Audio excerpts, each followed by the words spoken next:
And we are back on the Build Phase podcast. I'm your host, Mr. Ben, and today we are going to be talking about Seven Wonders Architects. Now, normally when I do an unboxing video, I'm not able to really say a whole lot about the specifics of how the game is played, because generally speaking, if I'm just taking it out of the box, I've never played the game. This game's a little bit different, though. This was originally introduced to me by patron of the show, Obs. Thank you. I really enjoy this. But it was introduced to me via the Board Game Arena app. Now, I've talked about Board Game Arena on the show before. I'm a huge fan of the ability to play things like King of Tokyo, Space Base, Can't Stop, Lost Ruins of Arnak. The list goes literally on and on. So shout out to Board Game Arena. But I have played something like 300 games, I think a little under 300 games of Seven Wonders Architects on Board Game Arena. And when I went to my store today for something unrelated, I saw that they finally had it on the shelf, and I could not wait to get this and be able to play it with my kid. Now, before I actually tear open the packaging, we'll take a look at the back here. This, choose a card, play it, use its ability. What's explained here on the back of the box is literally the rules of the game. Each individual card has some specific rules to go with them, but the gist of the game is really that simple. Now, I do like complicated games, and games that don't have sufficient complexity do get boring very quickly, but there's something to be said about the elegance of a very simple, very basic game where players of all different backgrounds, all different skill levels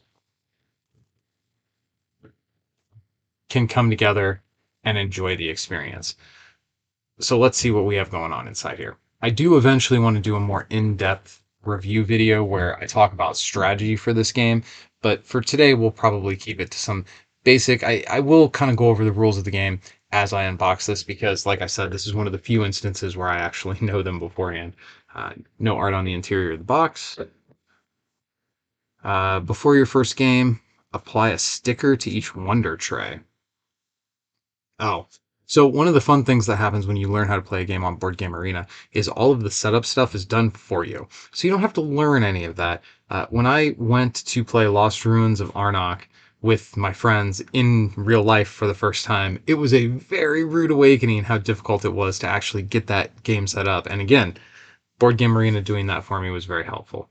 So these stickers are going to need to be put into some kind of a tray.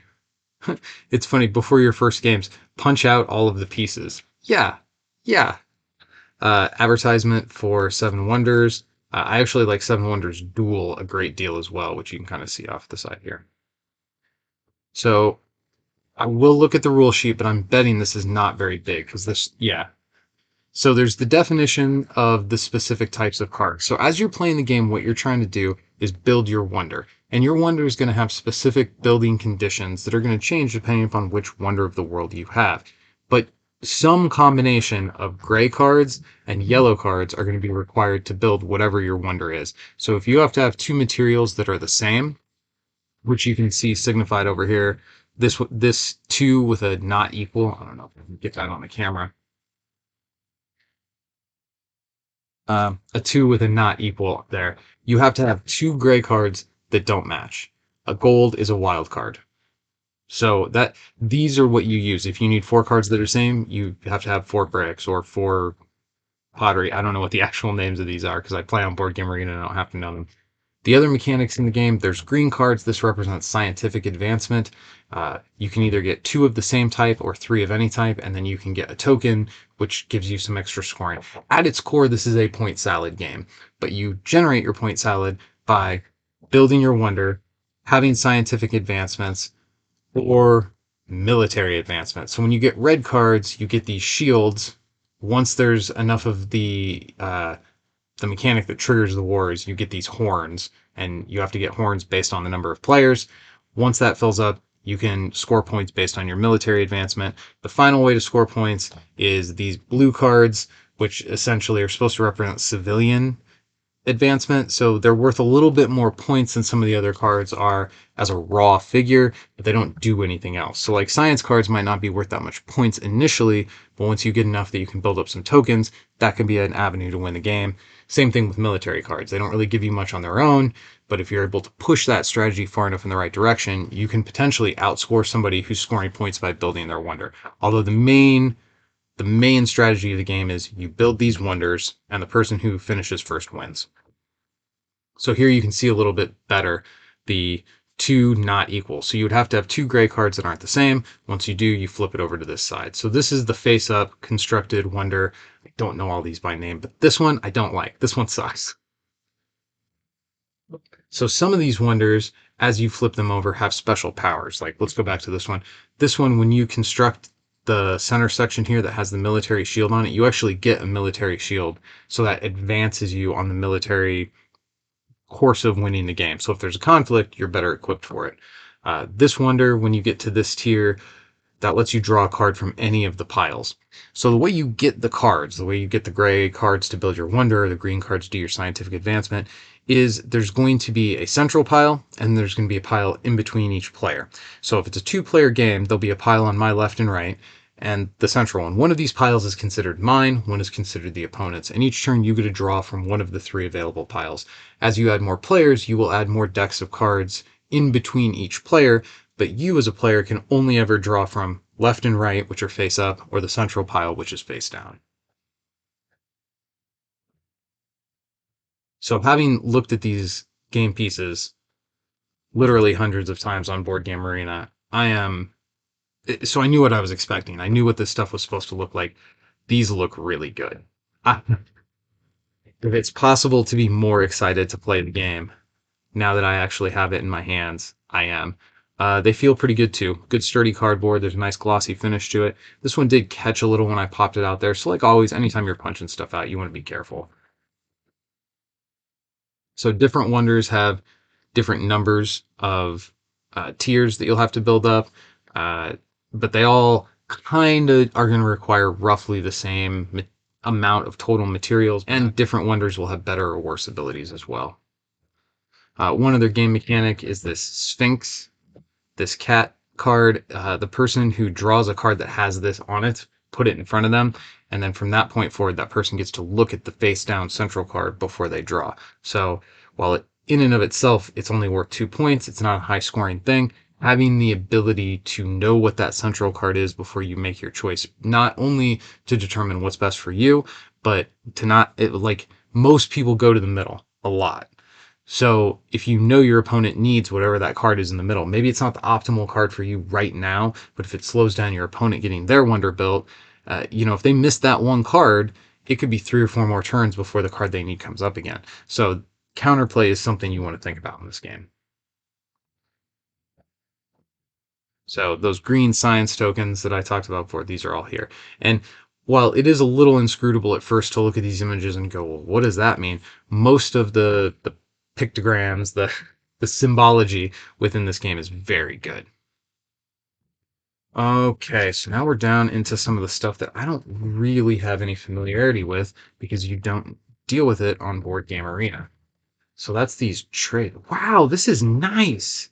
So these stickers that the game initially had at the top of the box, I'm not going to dig for them again now. I guess we put these here, and then you can put the wonder in here, and then actually have the deck constructed. So I will have to figure out what the rules are around constructing the decks. Based on Board Game Arena, I assumed all the cards were just kind of shuffled together, but this certainly implies that each wonder has its own deck that it brings to play, and then maybe there's different rules governing the central deck. So I don't know everything about this game yet, clearly. Or maybe that's just while you're playing, that's your deck, rather than having those set aside. Because this storage container clearly looks like it's big enough to hold all the cards. Oh, well, that's a symbol of a specific wonder. So yeah, I suspect each wonder may have its starting deck that goes to its left, as opposed to it all being random like I assumed off BGA. So I'm going to guess that the rest of this is just the storage containers for the wonders. It sure is. Okay, so I am even more hype about playing this game now that I've been able to get the pieces in front of me. While I have logged many games in a digital format, the chunkiness of these cardboard components, the overall look of everything just makes me that much more excited to try to get to the table and actually play with players who I can talk to, interact with, and have fun with. While Board Game Arena is great, it's not the same as playing with your loved ones. So Oh, oh, I get it. So when I've played the game before, there is the question mark pile. So each wonder must have their own specific starting deck here, because these are all have the image of. Let's see if I can find it again. Is it this one? Yes. So this wonder must start with this, or this wonder deck must start with this wonder, and then my guess is that the number of question mark cards, these are going to be our central cards, and the number of them that actually end up in the center each time is probably determined by player. And all this is probably in the rulebook.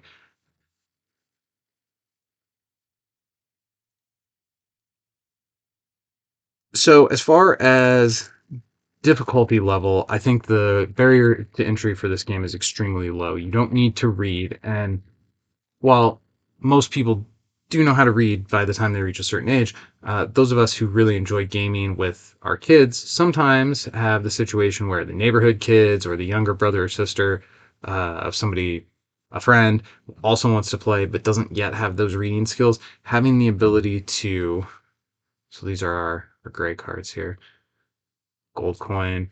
This is that symbol that lets you take the Sphinx. Having the ability to play a game with kids without putting them in the position of having to kind of compromise their turn integrity. Oh, well, what does this card do? Is really, really cool. So I'm a big fan of this level of game. I do, of course, like highly complex games. Versus is an extremely complicated game, and it's the game I've spent more time thinking about than probably any other one.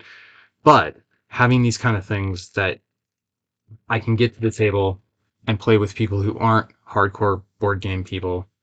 Look at these sciencey cards. It's really nice to also have essentially games of all different levels in your collection. And this is one of the ones that I think would be perfect to play with kids, play with normal people who aren't hardcore gamers. Although, again, I myself, while I would self apply the label of hardcore gamer, uh, I've gotten a lot of mileage out of this game.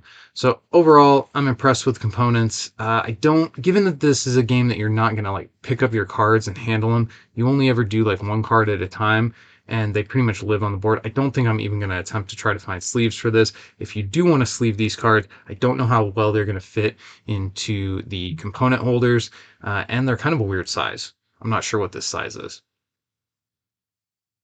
But again, knowing what I know about how the game is played, I don't think sleeving is something you really need to be that concerned about. So I will admit that based on just looking at these cards in the box and seeing that each specific wonder has its own deck, that's a level of play that I didn't grasp from Board Game Arena. So there may actually end up being more depth to this game than I currently am aware of. I do want to come back and do a little more deep dive into the strategy of how to play Seven Wonders Architects. But for today, this was our unboxing, a little bit of a how to play. Until next time, go win some games.